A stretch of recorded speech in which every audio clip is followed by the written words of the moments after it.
Welcome to the International Institute for Strategic Studies. My name's Dana Allen. I'm the senior fellow here and also editor of our journal Survival. And we're really delighted and honored to be joined tonight by His Excellency Dr. Rizal Sukma, who is Ambassador of the Republic of Indonesia to the UK, to speak to us tonight on Indonesian views about obviously essential issues of global governance, the perspectives on the composition and the future, and indeed potentially radical reform of the UN Security Council is obviously, how shall I put it, an ongoing and never resolved issue, and maybe it never will be. But Indonesia recently announced its intention to run for a non-permanent seat on the Security Council for the term of 2019 and 2020. It's had this seat 3 times in the past, most recently in 2007 and 2008. And the ambassador, who is deeply informed on these issues, is going to give us some insights into the agenda and the priorities and the foreign policy principles that would inform an Indonesian membership. Just to introduce him very quickly, he graduated from Pajajaran University, if I say that correctly, in Bandung, having studied international relations. He also studied here up the street at the London School of Economics.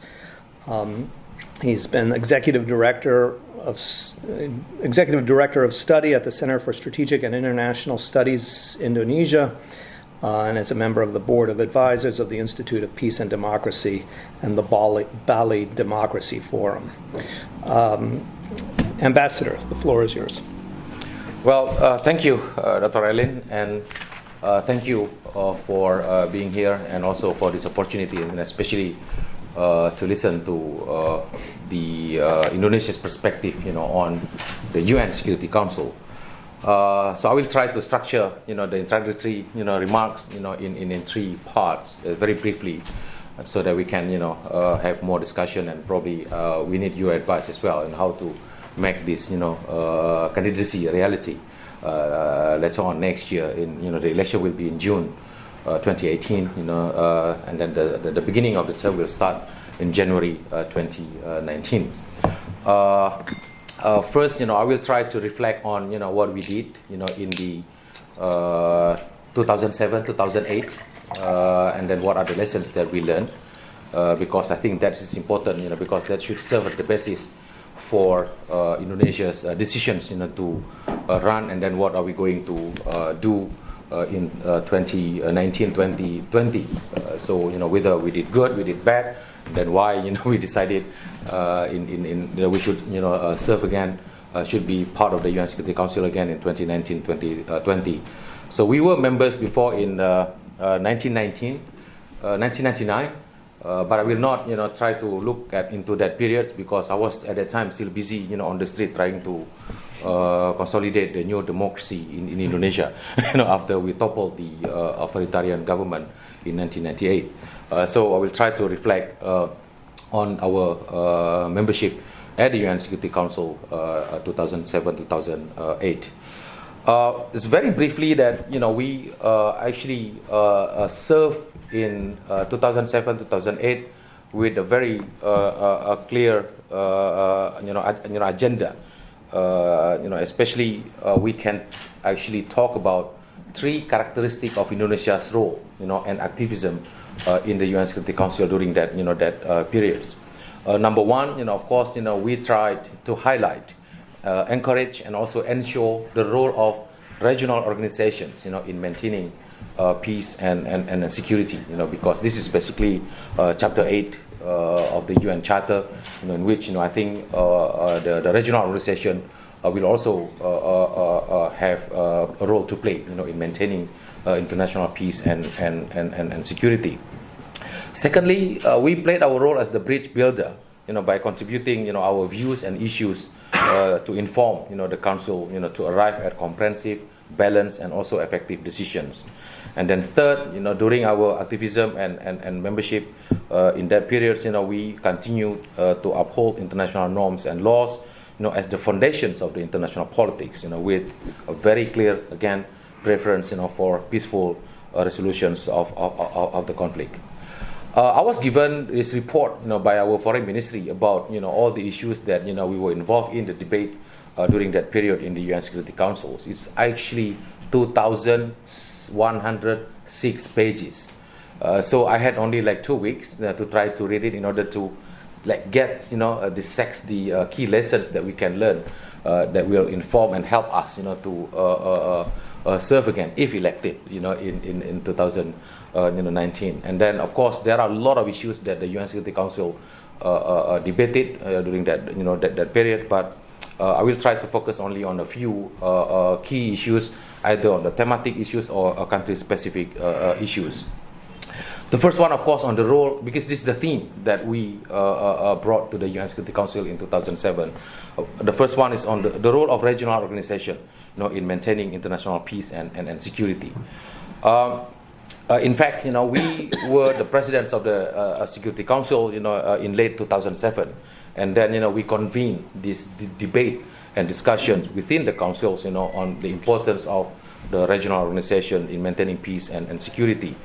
And in fact, during that debate, I think the proposals, the positions, and the views that Indonesia had about the importance of the organization was basically, accepted, by most of the members, both the P5 or the E10, we call it the elected 10, that we need to also strengthen the Article 8, of the UN Security Council. So and that's later on, in 2012. If you recall, and those who follow this issue very closely would recall that when we did have this say disputes in the regions between Thailand and Cambodia over the temple in the borders, and then of course the UN Security Council at the time recommended and encouraged ASEAN as a regional organization to take more active role in order to ease the tension between Thailand and Cambodia, and that's I think in a way reflects the importance of regional organization in maintaining peace and security as a result of all this debate that we had helped stimulating and triggering within the UN Security Council in 2007. The second issue that basically dominated the debate at the council at the time is of course the questions of Myanmar. In 2007.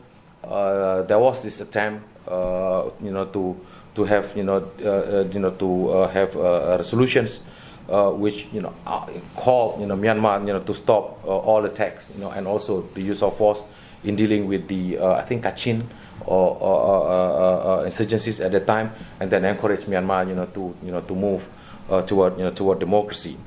At that time, the position that Indonesia took, in fact, again.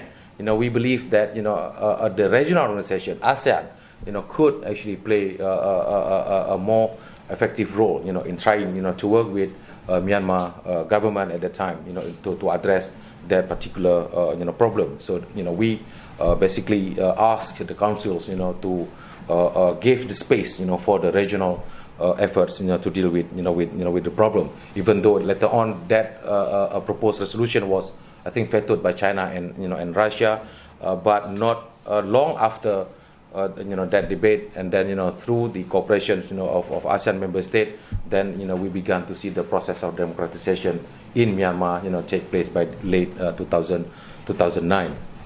In 2008, there was a very interesting, I think, debate on the Myanmar again in the post-Nargis cyclone at the time. Because I think France proposed that the UN or UN Security Council invoke the R2P principle, the responsibility to protect, in order to help the victims of the Nargis cyclone. Again, Indonesia thought that probably the first opportunity to deal with this problem should be given to ASEAN. At that time, the P5 agreed to actually asked ASEAN first to address this issue, and then fortunately ASEAN managed to work again with Myanmar to address the problem of the access to the international assistance through ASEAN platform, and that's, I think, demonstrate also again the importance of invoking Article Chapter 8 in the UN Charter. The third issue is maritime security. The whole debate was dominated by the piracy, on the off, the Somali coast, at the time, and in fact, Indonesia supported a number of resolutions, in dealing with this issue, that the law other countries, to go into that area in order to deal with the rise, in the pirate attacks. Resolutions 1816 and Resolutions 1838, and in fact, one rather unique perspective that Indonesia offered, to the UN Security Council debate on this particular issue, that we continue to remind everyone that whatever resolution that we pass, whatever rules that we want to impose, it must be consistent with UNCLOS, with the UN Convention on Law of the Sea. The fourth issue is counterterrorism. I think as a victims of acts of terrorism itself, Indonesia, I think, played also a very active role, in order to find ways in order to deal with either, to prevent, access by non-state actors to the weapons of mass destructions, or to the nuclear, and in fact, we did support the UN resolutions 1540, to prevent access by non-state actors, to the weapons of mass destructions. In addition to all the agreement and debate on how to actually deal with the threats of terrorism in many parts of the world.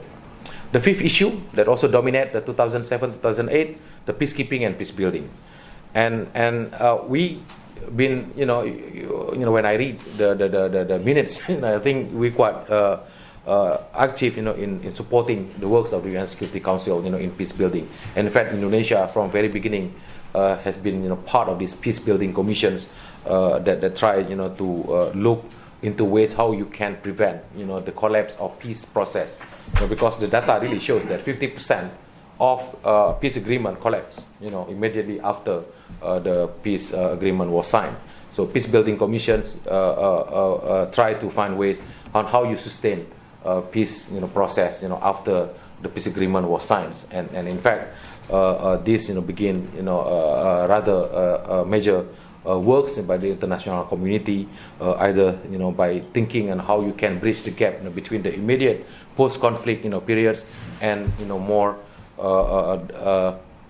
development phase of a post-conflict area. The sixth issue is non-proliferations. This is for Indonesia's experience is quite interesting, because the questions of Iran nuclear program at the time really dominated the discussions. In fact, as a member of ASEAN which strongly supported the Southeast Asia's nuclear weapons free zone, so we also proposed that probably the whole Middle East need to be declared as the nuclear weapons free zone. But we supported I think resolution 1737 and resolution 1747 that actually asked Iran to comply with the requirement by the International Energy and Atomic Agency, and also to abide by the NPT. In fact, Indonesia also brought the rather unique perspective into this debate on the NPT, that because how you preserve the NPT require not only the non-nuclear state but also, of course, the nuclear powers as well. Because without the coordination and cooperation between the two sides, it would be difficult to preserve and defend the the NPT. So there are four specific lessons that we can draw, that we draw from our membership at the time, about being in the UN Security Council. Number one, readiness, to contribute constructively, to the debate and discussion is crucial, for any member of the E10. Each member must be able to take a very balanced view between national interests on the one hand and the interests of the whole international community on the other. Because at the end, once you serve in the UN Security Council, But of course, the international peace and security, is a very, I think, high priority, without necessarily, sacrificing your own national interest, but finding that balance is a must for any country that aspires, to be a member of the E10. Second, it is extremely crucial, for any E10 member to have the ability to collect, digest, and process rapid changes, in both thematic issues and developments, in country-specific, issues. Because if you look at the range of issues that the UN Security Council debated, every year, if you don't have, the ability, to really, have access to those information on the changes on the ground, then I don't think that you could actually function effectively, as a member of the E10. Any E10 member, this is the third lesson that we learned, would need to bring the best people, who are equipped with experience and comprehensive knowledge on every aspect of international peace and security, from hard security issues to soft security issues. So because, as diplomat serving in the UN Security Council as a member of the E10, suddenly, it's faced with the challenge of discussing climate change, piracy, NPT, and all kind of issues. Unless a country has a pool of, people who are well equipped with the knowledge and experience in those issues, it would be difficult, for them to function properly. And finally, the willingness to support and implement the Council's work with concrete actions. And Indonesia has demonstrated with this quality or this requirements by contributing to the UN peacekeeping missions, the peace building commissions, humanitarian assistance, and also other actions. So why Indonesia want to return, in 2019 and 2020? Some critics basically said that, even asked that questions, to the Indonesia's government, why do you want to serve in the UN Security Council? Because, don't you think that UN is useless? It's basically a place for diplomats, to spend their times, in order to be able to feel important and so on. Why don't we just, allocate those resources, for other domestic, purposes? Because, I think we need to listen to that as well. But we do believe that, it is our responsibility, as a member of the international community, that we, in any way we can, should fulfill our international obligation, because it's there in the constitutions. But more importantly, because we also observe there are a number of new challenges that we all face in the international peace and security, where Indonesia's role can make a difference, no matter how small that difference might be. Number one, so I think despite the persistent efforts by the international community, to resolve conflict all over the world, we will continue to see conflicts in many parts of the world, including, especially, the internal conflicts that might, have a spillover effect, across borders. So in that context, the UN will continue needing the peacekeeping, operation. So because of that, I think Indonesia is well positioned as well, in order to contribute, in that context.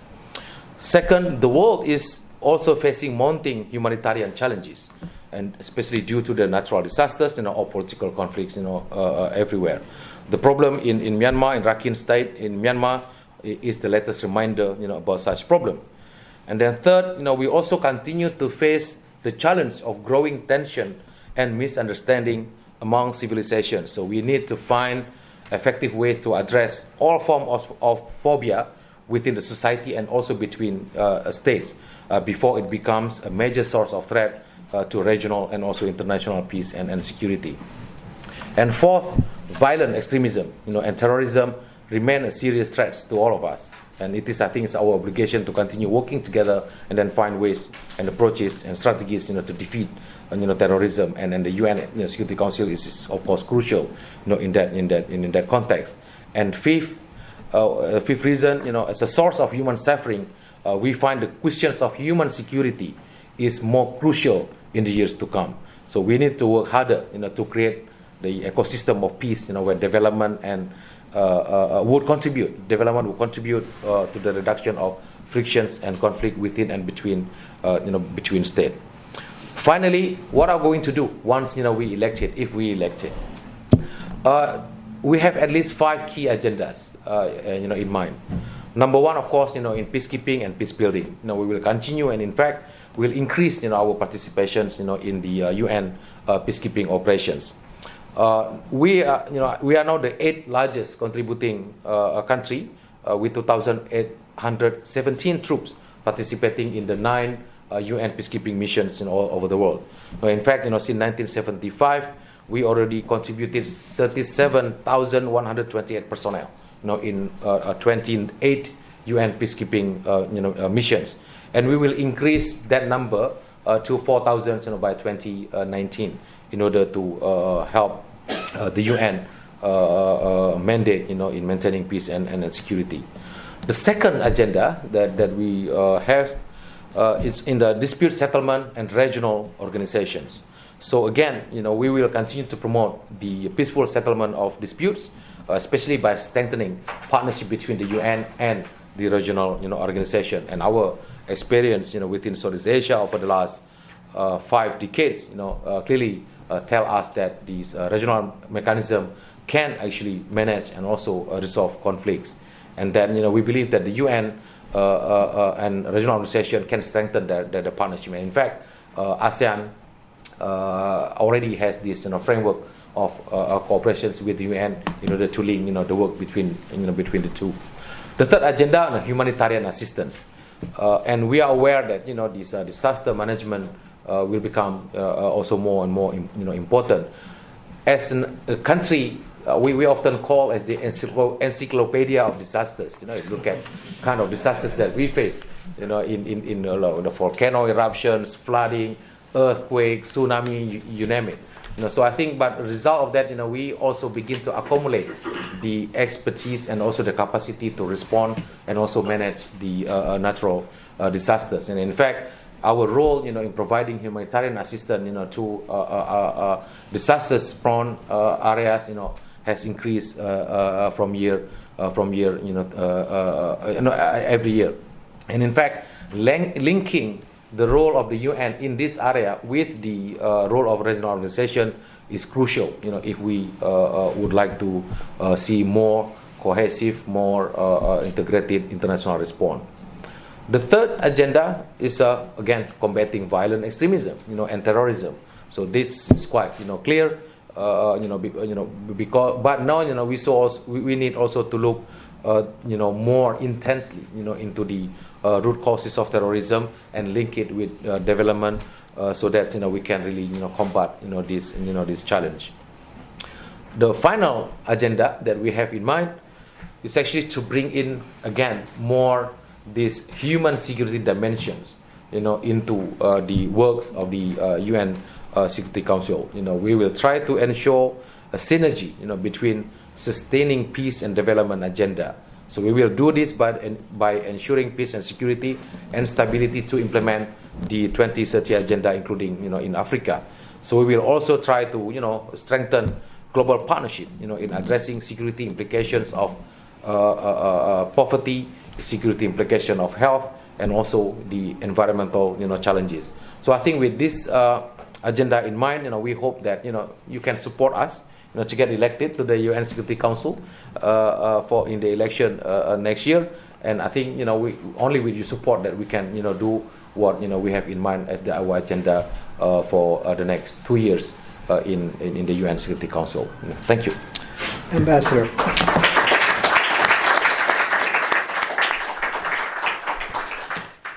Thank you very much for a crisp and incisive presentation of Indonesia's reasons and agenda. Actually, I wanted to, before I open up the floor, I wanted to go back to your question, which you posed somewhat rhetorically, but maybe it wasn't entirely rhetorical, where you said, why does Indonesia want to return? Don't you think the UN is useless? I can think of a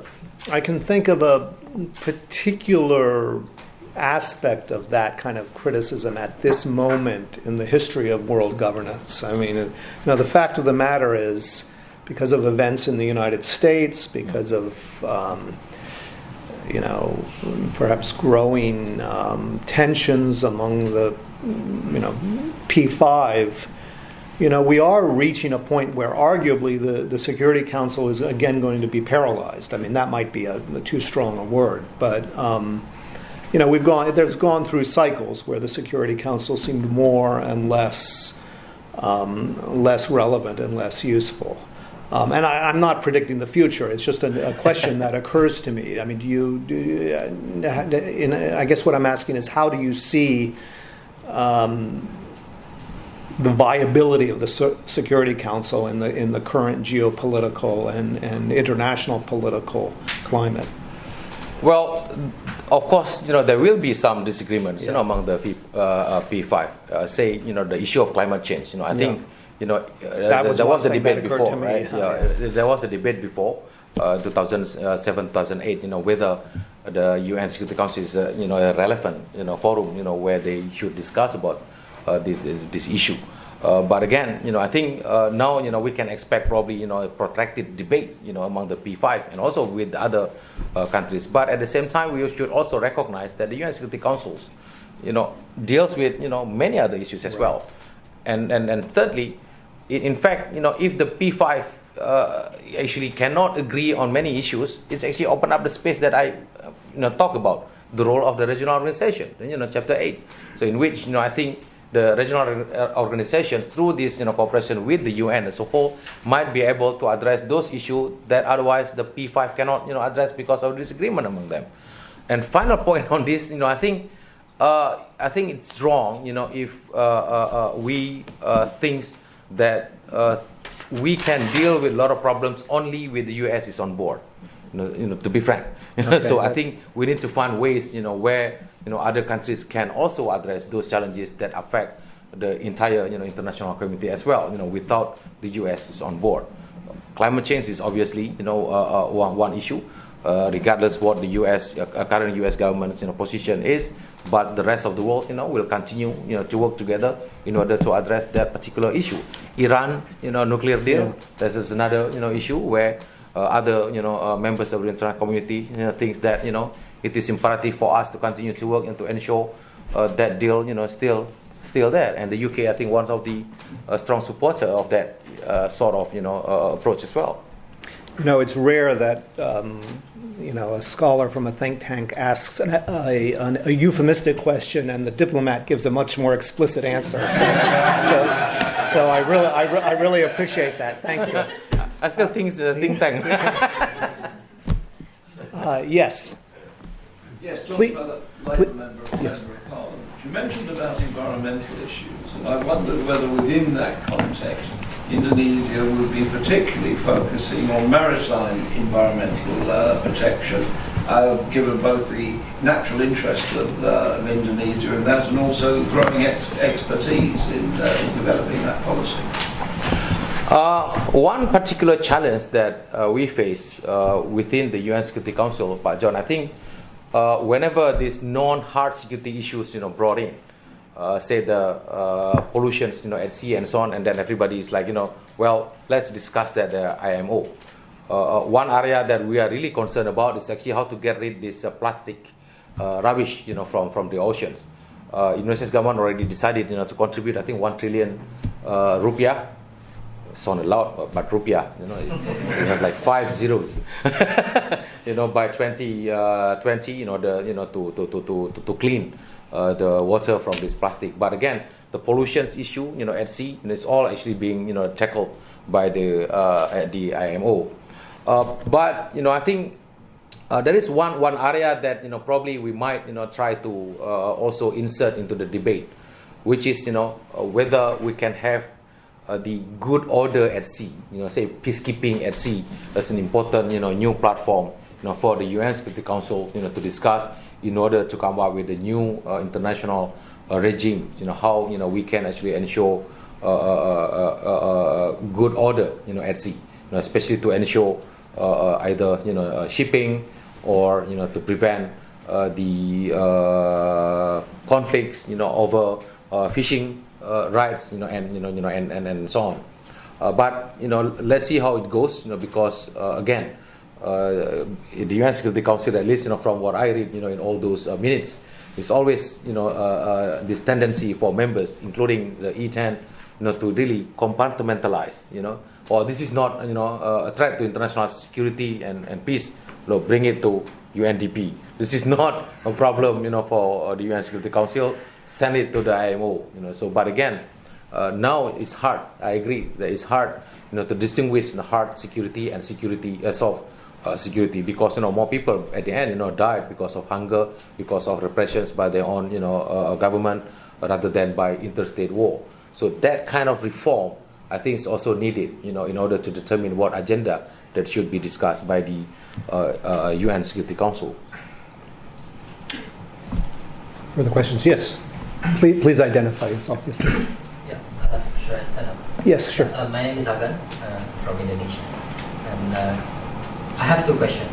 And thank you, Mr. Ambassador, for excellent introduction of your proposal.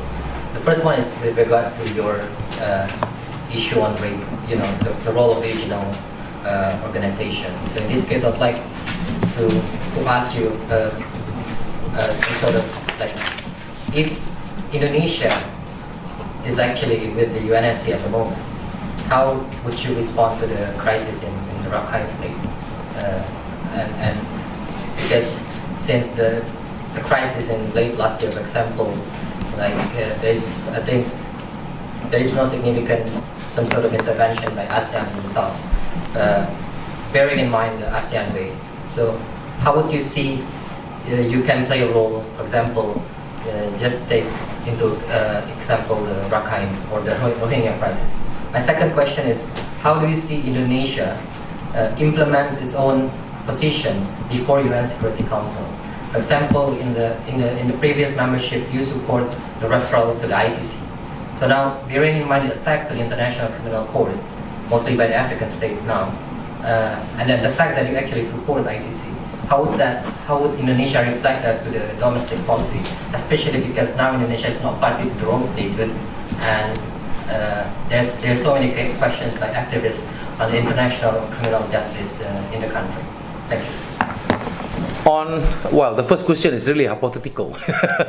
Again, I think if I can think of those Indonesian diplomats, in that UN Security Council now, when we face with this Rakhine State problem, and of course, they will all tell you or tell the council to give, a space for regional organizations to deal with it. That's what exactly happened in 2007. When at that time, I think the deputy ambassador is here. Please correct me if I'm wrong.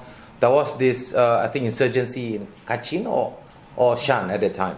Kachin, right? So, and then the UN Security Council wanted to bring that as an agenda, as an issue that undermine international peace and security. But Indonesia argued that it is not a threat to international peace and security, so that let's ASEAN deal with it. So in fact at that time ASEAN did work with the Myanmar was not member yet at that time. So I think 2008. 2007. 2007. I mean, the member of ASEAN. Yes. Yeah. Yes. And then we work through that platform. So it's the same things I would predict I would say that it would have happened again if Indonesia was in that UN Security Council. But you refer to the current situations. But again, Indonesia took the lead in discussing it with the Myanmar authorities in Naypyidaw, and also work in fact together in order to deliver humanitarian assistance. We send a lot of medical doctors as well, to the refugees camps, on the Bangladeshi side, and then the discussion is, is actually, continue. Again, I think the same exact views, would have been taken by, Indonesia had Indonesia, been a member of the UN Security Council, at the moment. On the ICC, again, I think we haven't ratified ICC, right? Pak Adam is the expert. It's actually, there is always this debate, in Indonesia, whether we should ratify the ICC or not. But again, when you said that, because some countries, attack it, then, of course, Indonesia doesn't have to be, within that certain league, because at the end, we have to look at the domestic, possible domestic implications of that, ICC on before. But I think, probably you can add the debate at the moment in the parliaments on the ratifications. Yeah, thank you, Ambassador. Yeah, I think the Sorry, could you just identify yourself for the... my name is Deputy Andrew Ambassador. from the Embassy also.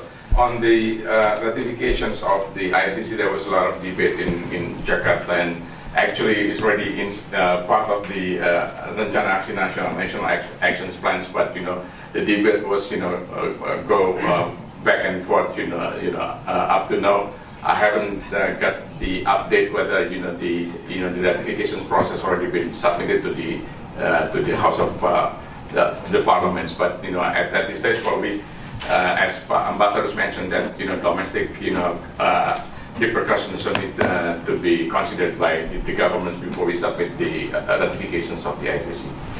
Okay.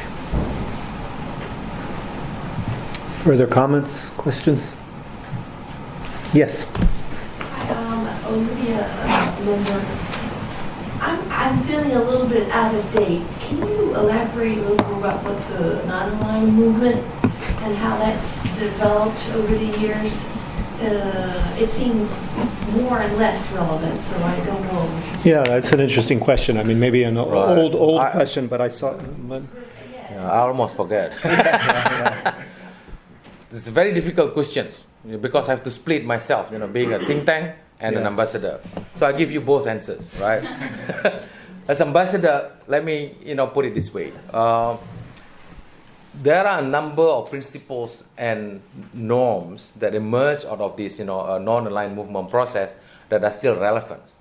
And also it creates a space for founding members of the NAM to also inject the importance of development into member states of the non-aligned movement. But as a political grouping, I don't think that non-aligned movement still carries this weight as it was before during the Cold War.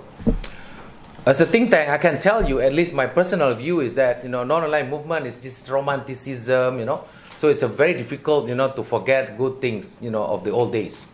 So in fact it was one of the greatest achievements of Indonesia's foreign policy. Because when the world was at the height of the Cold War, and then we were all being pulled by all either Soviet Union or the US, then you came up with this idea, you declared yourself, we're not part of the West, not part of the East, but we are part of ourselves. That's I think something really noble at the time. Yet there are a lot of lessons that we can draw. If this is again big if.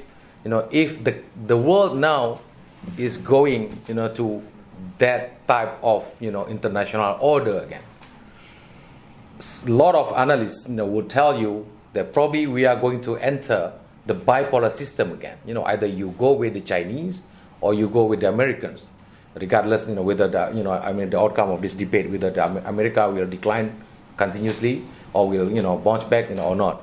Now, probably the idea of this, non-aligned will once again become relevant again, because nobody want to take side if China-US relations become strategic rivalry in the future, especially for East Asia or Asia Pacific regions. But at the moment we keep this forum as a reminder.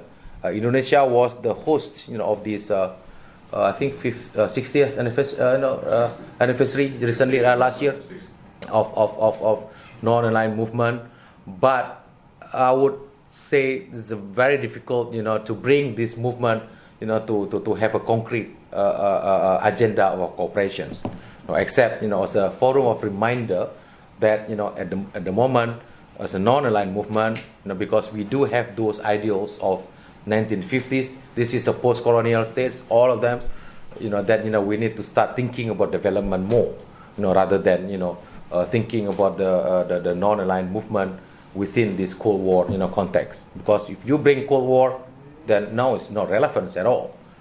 So that's where the non-aligned movement stands at the moment. So we'll have another meeting after 5 years from now, I think. So it's always every 5 years. I mean, it does occur to me. I mean, you mentioned a couple of things. One of your agenda items, I can't remember, or at least past agenda items, involved non-proliferation, and at the same time, the answer to my question, you brought up, two areas where America has changed course. One of which is the Iran deal. I mean, is there something from the non-aligned movement tradition or legacy, as you're talking about, that might inform Indonesia's views on or positions on this dispute? I'm talking about the Iran nuclear question. Well, Indonesia has always been of a view that we support the NPT from very beginning. Yeah. And in fact, we took a very active role, in promoting what we call this Zone Fest, the zone of the nuclear weapon free zone in Southeast Asia. Uh-huh. In fact, we still very strong advocate of that of that idea, because we don't think that the proliferation is a good idea, even though for a state. Well, in IR theory, you have these two camps. One, people like, I don't know whether you're familiar with Ken Walls type of thinking. One argue that the more the better. If everybody has nuclear power, and then the world will be safer, because nobody want to risk this nuclear war. And then the other group, of course, look, we need to really defend the NPT vigorously, because it's not a good idea for countries to have nuclear weapons. We are on the NPT side of these equations, because I don't think the proliferation will guarantee a more stable, more peaceful world, especially now when especially a number of resolutions already talk about how we can prevent access of the non-state actors to this sort of weapons. So within that context, I think still we are still in that camp, the NPT, even though of course it needs periodic review as well, but that's still the best that we got in order to prevent the spread of nuclear weapons. So we were a bit worried. In fact, when President Trump, when he was still campaigning, was start telling Japan and Korea to think about going nuclear and so on. We have North Korea to deal with already. That gave us a lot of headache. So we don't want other countries also to start thinking the same way. So Indonesia is completely even very difficult even to build the nuclear power plant in the country. Not because the out of ideals, but the NGO is just completely opposed to it. Well, quite. I mean, since you bring it up, quite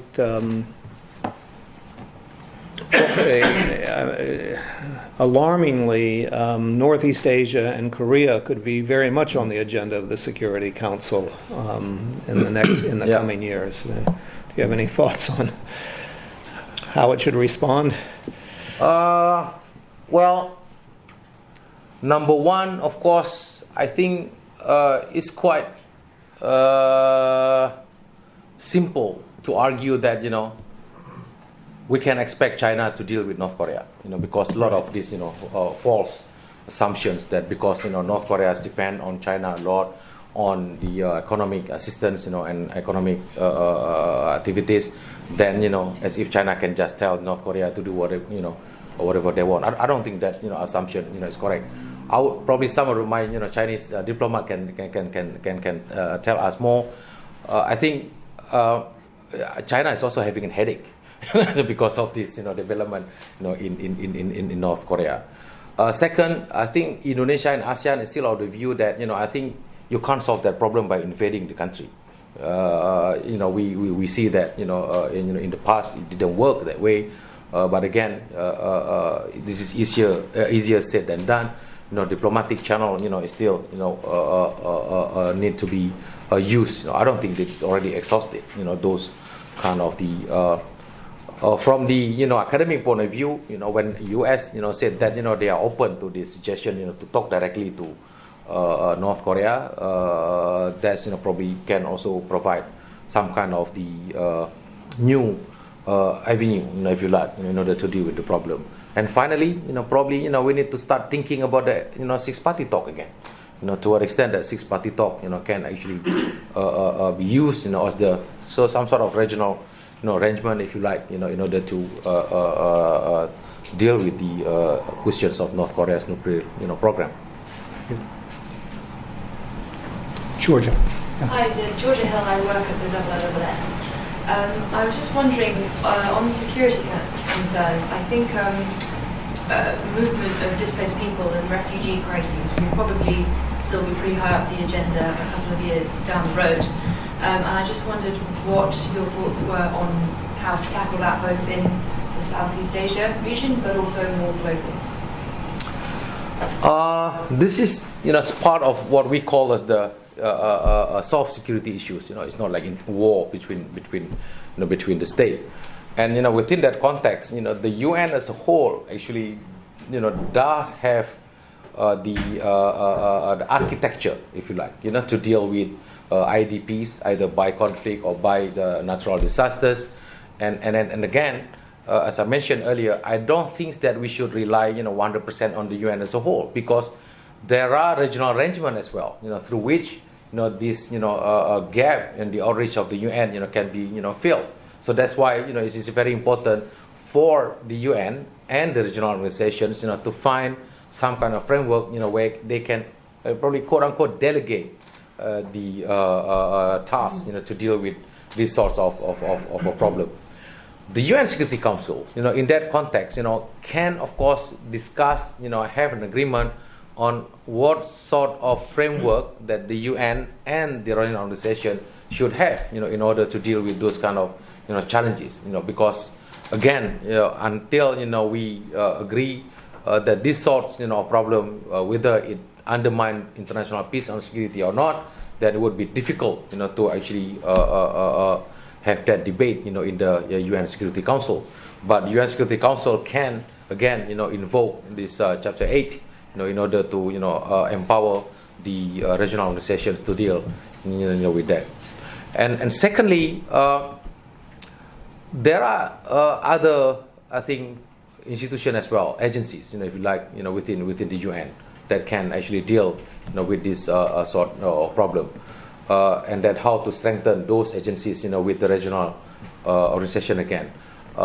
For example, ASEAN used to work very closely with the UNHCR in the wake of this influx of refugees from Vietnam, in the mid to late 70s, and that can be an example, how regions actually through the close partnership between regional organization and the UN agency work to deal with these kind of challenges. Good. I have one final rather large question, but is there? Yes, go ahead. I'm Alex Sherman from the UK Foreign Office. I was interested in your summary of things that Indonesia covered in the 2007-2008 counterterrorism came up. Again, looking forward to 1920. What came up? Sorry. Counterterrorism. Oh. Looking forward to 2019-2020. CVE and CT is again a stated priority. The UK research suggests that drivers of violent extremism are actually quite local, quite domestic, and that there's no single path to becoming an extremist. So I'm interested to know what we think that the UN Security Council can do, which by its nature is very far from the local drivers, to support the fight against violent extremism. If you look at the debate at the UN Security Council, so I think issues that they tackle, number one, how to prevent access, to the weapons of mass destructions from the non-state actors. Second, on the financial issue, on this financing issue, because despite the fact that the driver can be local, but the ability to launch attacks also depend on these international finances that this radical or terrorist organization receive.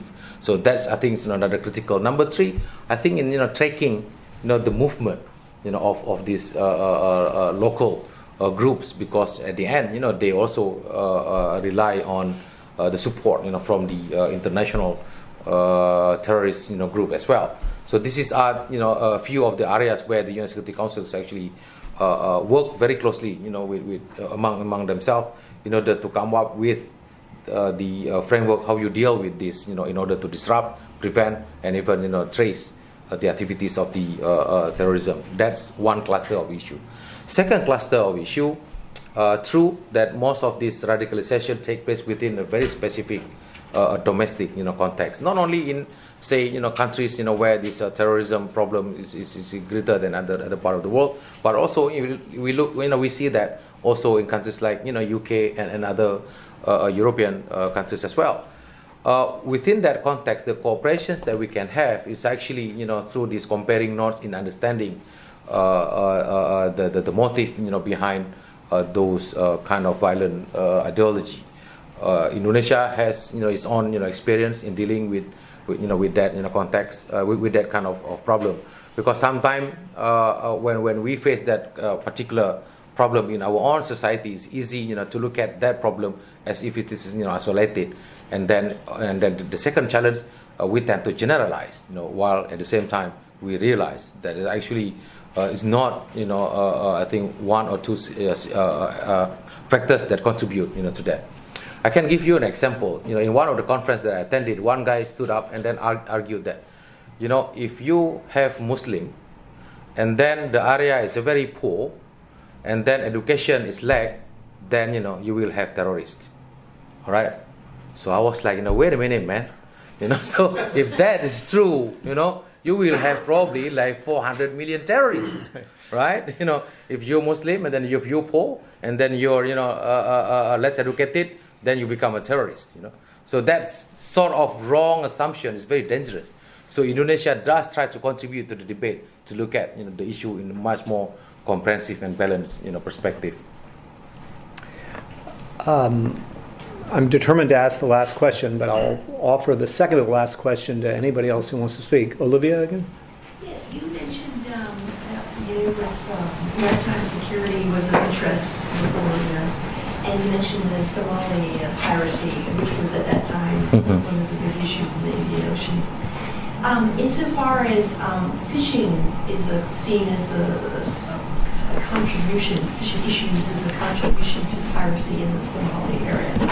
And I don't know much, if you might elaborate, I understand there may be some fishery issues in Indonesia, appreciating that the countries are much more, in my view, developed than Somalia, so there's a different reason. But are there lessons from Indonesia and how you deal, or might be able to deal with your fisheries that could be applicable elsewhere?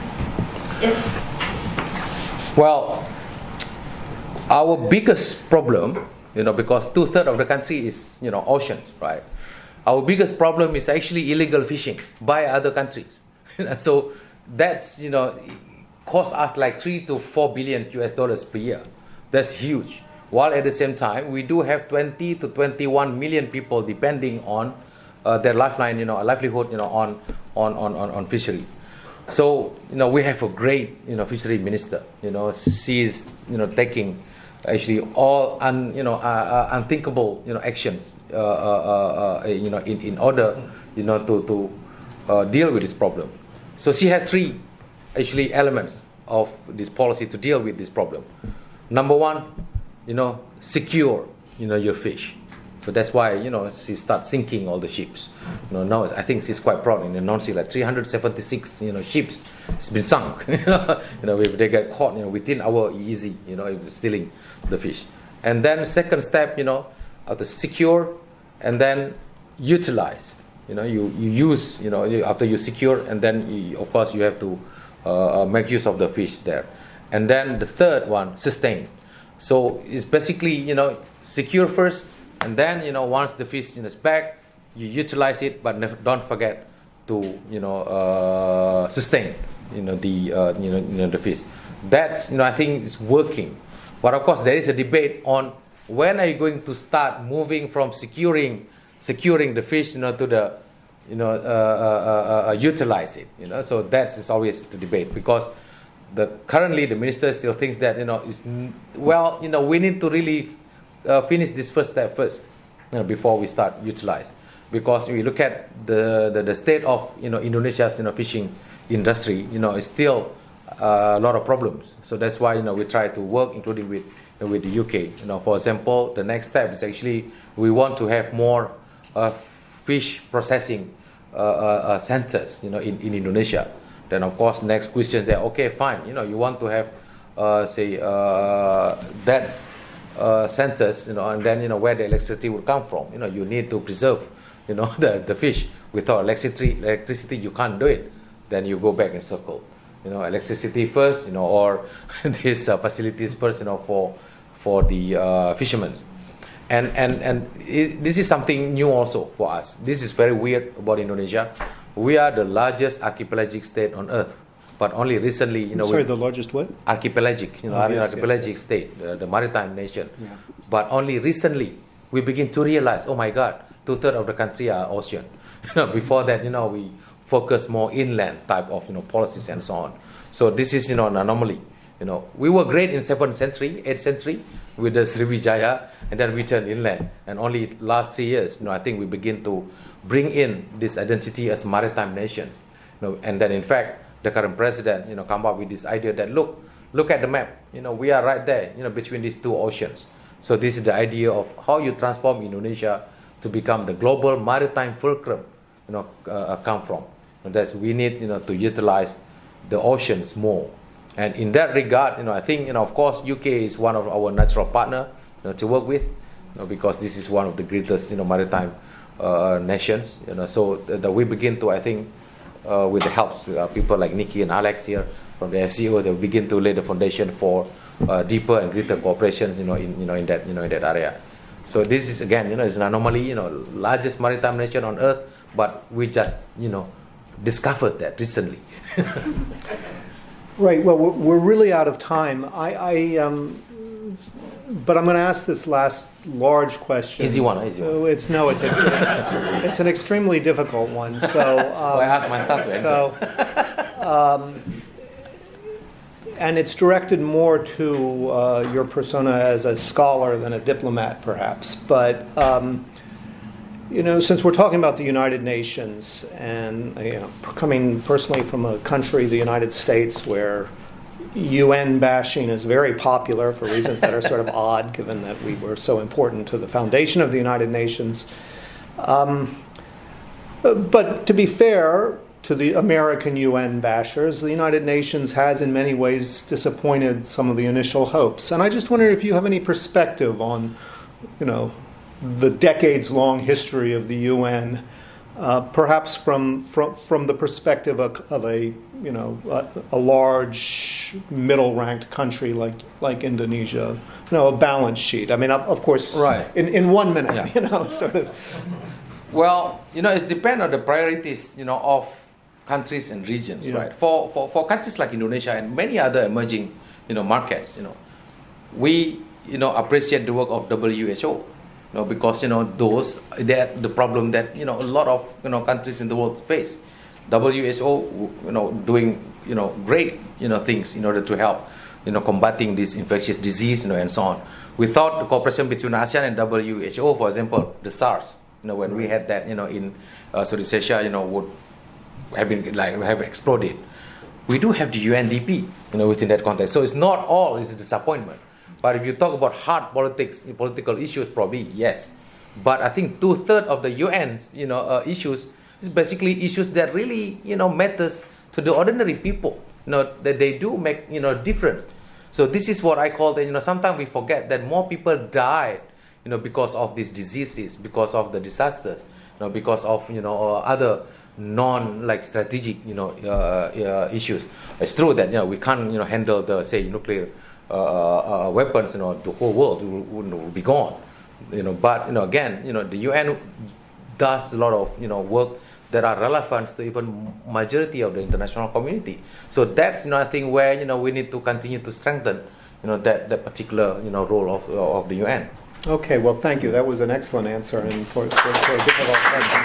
Thank you very much.